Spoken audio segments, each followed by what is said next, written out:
Hey guys, I'm back with another action figure review, and this time we're going to take a look at the Marvel Legends Infinite Series Amazing Spider-Man 2 Deadliest Foes Boomerang.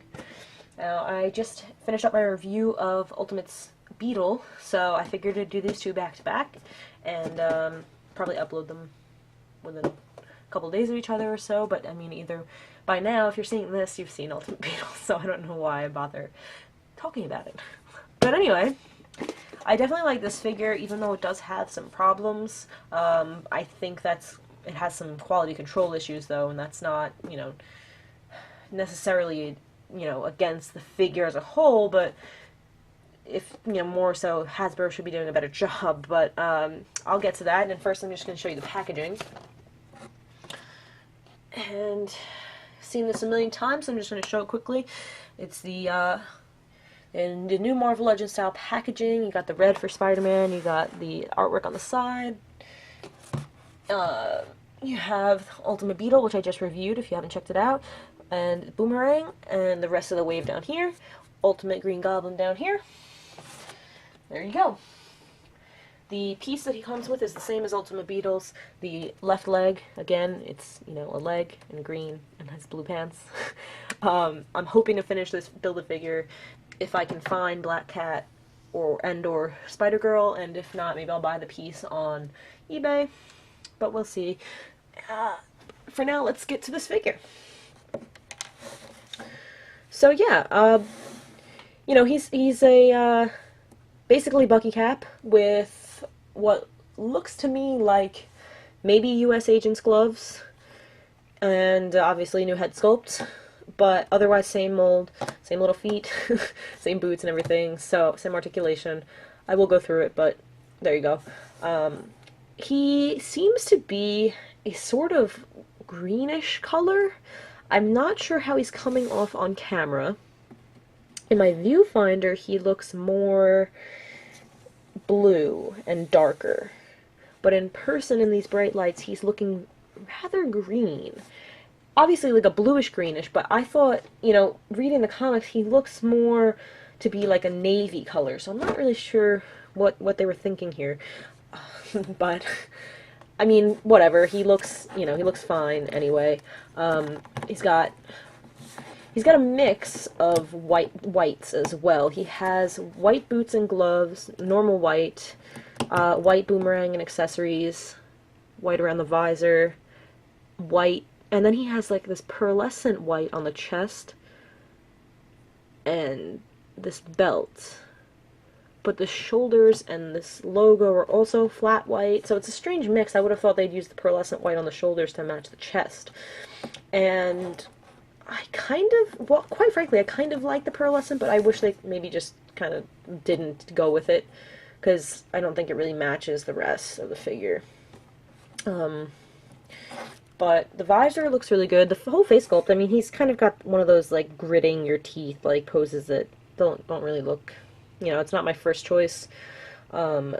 He also looks like they wanted him to look angry, but he doesn't quite look it. He has kind of, like, he's just kind of has his mouth gritted out, and like, you can't see what I'm doing, but, like he's about to look angry, but not quite there yet. So that's a little strange. Let me just touch on his accessories really quick so I can take them off, because they're a little wobbly. He comes with this boomerang. Well, it's shaped like a boomerang, and it holds his boomerangs, which I'm now dropping everywhere. He comes with two different size boomerangs, now I have them out. One bigger one and one smaller one, and two of each. So the bigger ones go in the center holes, and the smaller ones go on the outer holes. And kind of just press them in there, and they should pretty much stay put. I do find, though, you peg this into his back, he has a hole for it, you peg it in there, I find that it doesn't really stay put on his back. Like, if I move him around, it'll kind of twist. I mean, of course now it's not doing it, but maybe I didn't have it pegged in all the way before.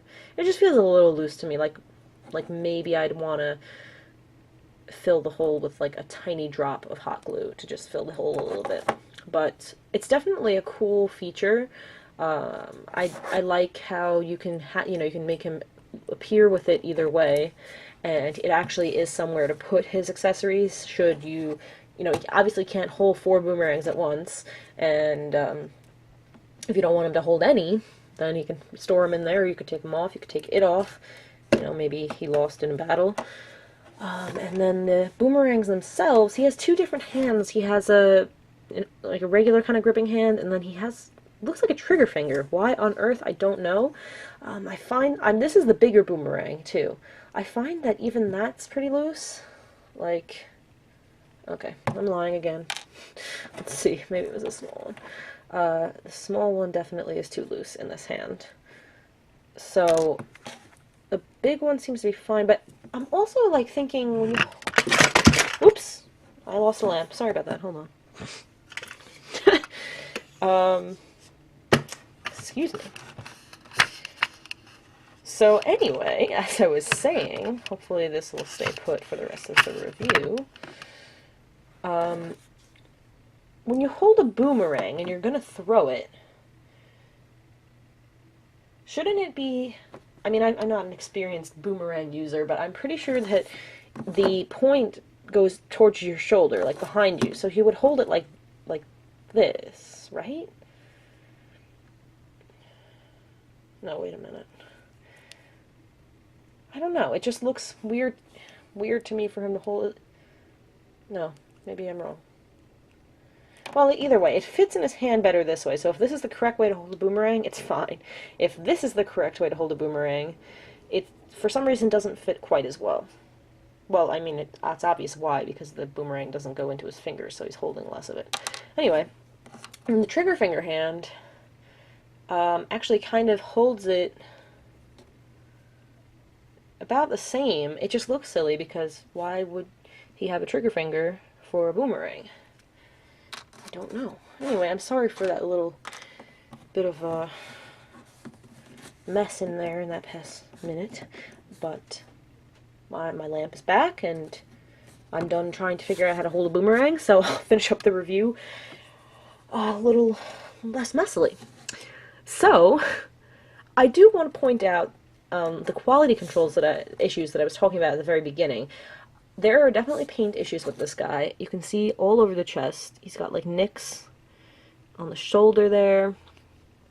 He has like a globby glob here. It looks like somebody got their hair in the paint while they were painting. He's got, chips in the back. And like and on the visor too, he had some, and the face he has a little bit missing. And I remember reading I think it was on the Foosh, that people were saying they were passing on this guy in stores because his quality was so poor.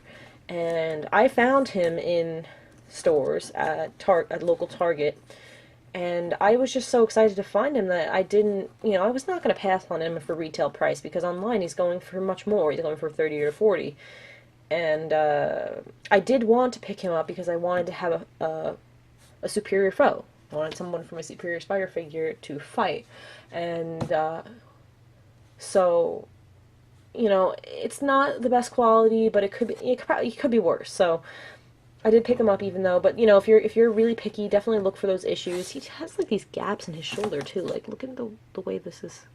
I don't know, maybe I'm crazy.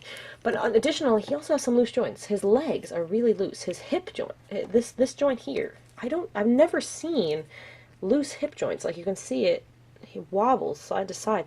I'm not even sure how to tighten that.